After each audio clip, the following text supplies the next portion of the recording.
জামায়াতের আমির মুক্তিযোদ্ধা পরিবারের সন্তান একথা শয়তানও বিশ্বাস করে না, বলছেন আরিফ বিল্লাহ। বিয়েতে 100 জনের বেশি অতিথি হলে প্রতিজনের ট্যাক্স 1000 টাকা।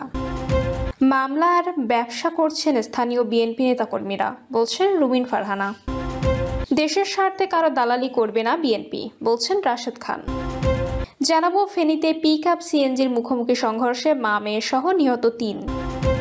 এবং সর্বশেষ জানাবো জামায়াত এমপির ঐচ্ছিক অনুদানে মেয়ের নাম দিলেন ব্যাখ্যা। দর্শক শুনছিলেন সংবাদ শিরোনাম, এবার জানিয়ে দিব বিস্তারিত সংবাদ। তবে তার আগে অনুরোধ থাকবে ভিডিওটিতে একটি লাইক দিন এবং ভিডিও সম্পর্কে আপনাদের গুরুত্বপূর্ণ মতামত কমেন্ট করে জানিয়ে দিন। জামায়াতের আমির মুক্তিযোদ্ধা পরিবারের সন্তান একথা শয়তানও বিশ্বাস করে না, বলছেন আরিফ বিল্লাহ। জামায়াত ইসলামীর আমির ডক্টর শফিকুর রহমানকে নিয়ে তীব্র সমালোচনামূলক মন্তব্য করেছেন আমজনতা দলের কেন্দ্রীয় সাংগঠনিক সম্পাদক আরিফ বিল্লাহ। তিনি দাবি করেছেন ডক্টর শফিকুর রহমান যে নিজেকে মুক্তিযোদ্ধা পরিবারের সন্তান হিসেবে পরিচয় দেন তা বিশ্বাসযোগ্য নয়। সম্প্রতি নিজের ফেসবুক অ্যাকাউন্টে প্রকাশিত এক ভিডিও বার্তায় এই মন্তব্য করেন আরিফ বিল্লাহ। ভিডিও বার্তায় তিনি বলেন, জামায়াতের আমির নিজেকে শহীদ বা মুক্তিযোদ্ধা পরিবারের সন্তান হিসেবে পরিচয় দেন, কিন্তু বাংলাদেশের মানুষ তো দূরের কথা, শয়তানও এই কথা বিশ্বাস করবে না। তিনি আরও বলেন, শয়তান হয়তো বলবে জামায়াতের আমির আমার থেকেও বড় শয়তান। আরিফ বিল্লাহর ভাষ্য, আমি তো মানুষের মুখ দিয়ে মিথ্যা কথা বলাই, কিন্তু নিজে মিথ্যা বলি না, অথচ জামায়াতের আমির নিজেই মিথ্যা কথা বলতে পারেন। সে কারণে শয়তানও হয়তো তাকে নিজের চেয়ে বড় মিথ্যাবাদী বা কাজ্জার বলে আখ্যায়িত করবে। তার এই বক্তব্য সামাজিক যোগাযোগ মাধ্যমে ব্যাপক আলোচনা সমালোচনার জন্ম দিয়েছে। তবে এ বিষয়ে জামায়াত ইসলামীর পক্ষ থেকে তাৎক্ষণিক কোনো প্রতিক্রিয়া পাওয়া যায়নি। বিয়েতে 100 জনের বেশি অতিথি হলে প্রতিজনের ট্যাক্স 1000 টাকা। বিয়ে সহ বিভিন্ন সামাজিক অনুষ্ঠানে অতিরিক্ত ব্যয় ও অপচয় কমাতে 100 জনের বেশি অতিথি হলেও অতিরিক্ত কর আরোপের প্রস্তাব দিয়েছে লক্ষ্মীপুর 1 আসনের সংসদ সদস্য ও বিএনপি নেতা মোহাম্মদ শাহাদাত হোসেন। শাহাদাত হোসেন বলেন, বর্তমানে বিয়ে ও অন্যান্য সামাজিক অনুষ্ঠানে অপ্রয়োজনীয় জাঁকজমক ও অপচয়ের প্রবণতা আশঙ্কাজনক হারে বেড়েছে। বিশেষ করে গায়ে হলুদ সহ বিভিন্ন আয়োজনে বিপুল অর্থ ব্যয় করা হচ্ছে, যা অনেক ক্ষেত্রে প্রয়োজনের তুলনায় বেশি। তিনি বলেন, বিয়ের অনুষ্ঠানগুলোতে নাচ গান ও বিভিন্ন আয়োজনের মাধ্যমে বিপুল সংখ্যক মানুষ অংশগ্রহণ করেন। এসব অনুষ্ঠানে পরিবেশিত খাবারেরও বড় একটি অংশ অপচয় হয়। এই অপচয় কমিয়ে আনা প্রয়োজন। অতিথি নিয়ন্ত্রণ আইনের প্রসঙ্গ টেনে তিনি বলেন, অতীতে 100 জনের বেশি অতিথি হলে নির্দিষ্ট হারে কর আরোপের বিধান ছিল। সেই ধারাবাহিকতায় তিনি প্রস্তাব করেন 100 জনের বেশি প্রতিটি অতিরিক্ত অতিথির জন্য 1000 টাকা করে কর নির্ধারণ করা যেতে পারে।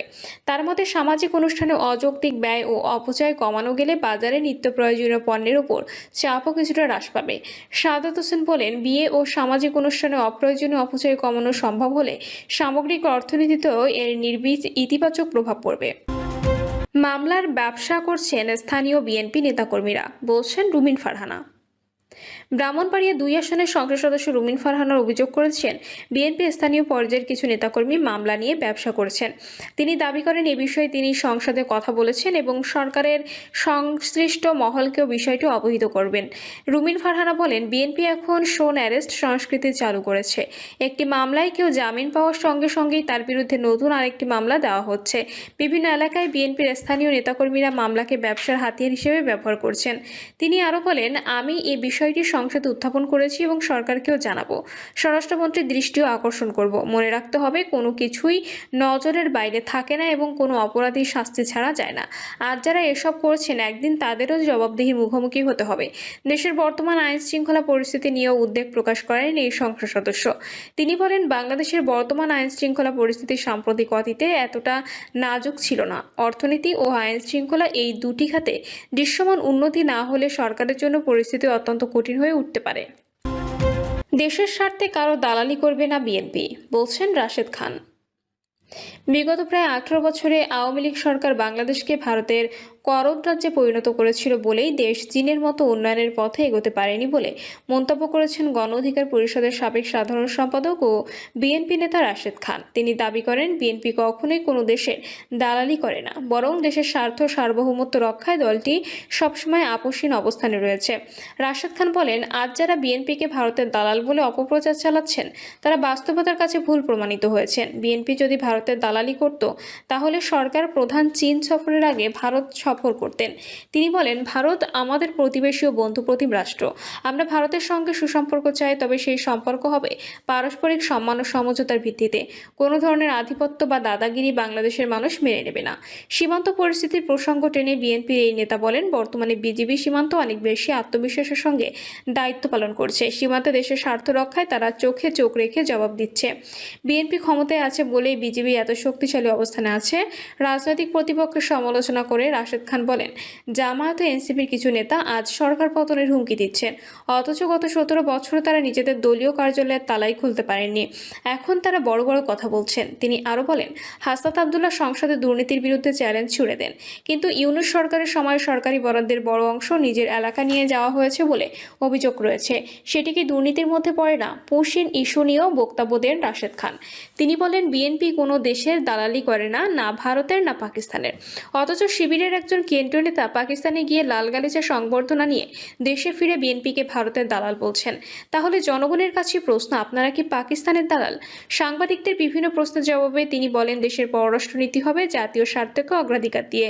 প্রতিবেশী সহ সব দেশের সঙ্গে বন্ধুত্বপূর্ণ সম্পর্ক বজায় রাখার হলেও বাংলাদেশের স্বাধীনতা, সার্বভৌমত্ব, মর্যাদার প্রশ্নে কোনো ধরনের আপোষ করা হবে না বলেই তিনি মন্তব্য করেন। ফেনীতে পিকআপ সিএনজির মুখোমুখি সংঘর্ষে মা মেয়ে সহ নিহত 3। ফেনীর ফুলগাজীতে মুরগিবাহী একটি পিকআপ ভ্যানের সঙ্গে সিএনজি চালিত অটোরিকশার মুখোমুখি সংঘর্ষে মা মেয়ে সহ 3 জন নিহত হয়েছেন। এই ঘটনায় আরও অন্তত 2 জন আহত হয়েছেন।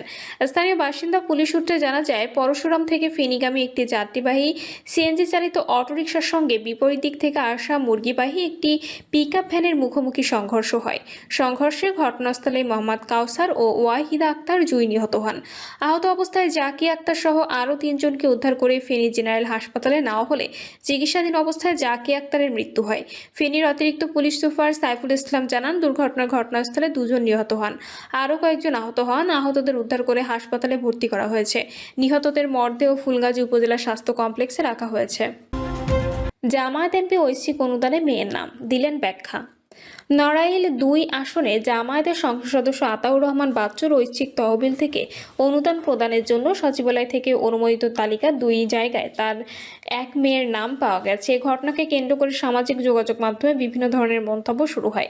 ওই চিঠিতে লেখা ছিল, সংসদ সদস্য আতাউর রহমানের অনুকূল স্বীয় কর্তৃত্বে বন্টনের লক্ষ্যে 2025-26 অর্থ বছরে বরাদ্দকৃত ঐচ্ছিক তহবিলের 1,83,500 টাকা নিম্নবর্ণিত ব্যক্তিদের অনুকূলে অনুদান মঞ্জুরি প্রদানের অভিপ্রায় ব্যক্ত করেছেন। সে পরিপ্রেক্ষিতে ব্যয়ের মঞ্জুরি জ্ঞাপন করা হলো। চিঠির সঙ্গে অনুদান পাবেন এমন 21 জনের নাম, বাবার নাম, ঠিকানা ও টাকার পরিমাণ সারিবদ্ধভাবে উল্লেখ রয়েছে। ওই তালিকায় দেখা যায় 1 ও 8 নম্বরে রয়েছে ফাইজা। 2টি নামের পাশে বাবার নামের স্থলে লেখা যথাক্রমে মোহাম্মদ বাচ্চু ও মোহাম্মদ আতাউর। 2টি নামের পাশে টাকার পরিমাণের ঘরে 10,000 টাকা করে উল্লেখ করা হয়েছে। ফাইজার সংসদ সদস্যের মেয়ের নাম বলেও ফেসবুকে প্রচারিত হতে থাকে। এছাড়া তালিকায় নড়াইল সদর উপজেলার 10 জনের মধ্যে 9 জনই সংসদ সদস্যের নিজের ইউনিয়নের এবং লোহাগড়া উপজেলার 11 জনের মধ্যে 7 জনের বাড়ি সংসদ সদস্যের শ্বশুরবাড়ি লাহুরিয়া এলাকায় বলে অভিযোগ উঠেছে। প্রিয় দর্শক, এই ছিল এখনকার সর্বশেষ সংবাদ। আপডেট সব সংবাদ পেতে চ্যানেলটি সাবস্ক্রাইব করে বেল আইকনটি ক্লিক করে রাখুন।